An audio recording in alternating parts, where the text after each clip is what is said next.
महाराष्ट्रासाठी महत्त्वाची बातमी समोर येते, आनंददायक बातमी समोर येते, ती म्हणजे जपानच्या टोयोटा कंपनीने महाराष्ट्रामध्ये मोठी गुंतवणूक केली आहे। संभाजीनगरमध्ये 20,000 कोटींची गुंतवणूक करण्यात आलेली आहे। तर यामुळे राज्यामध्ये 8,000 रोजगार निर्मिती होणार आहे। सामंजस्य करारावर स्वाक्षरी झालेली आहे। मुख्यमंत्री एकनाथ शिंदे यांच्यासह दोनही उपमुख्यमंत्री यावेळी उपस्थित होते।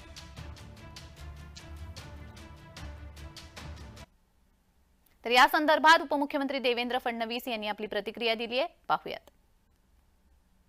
आनंदाची गोष्ट आहे की किर्लोस्कर टोयोटा मोटर्सची 20,000 कोटी रुपयाची इन्व्हेस्टमेंट आज ऑरिक सिटीमध्ये त्या ठिकाणी आलेली आहे। जवळपास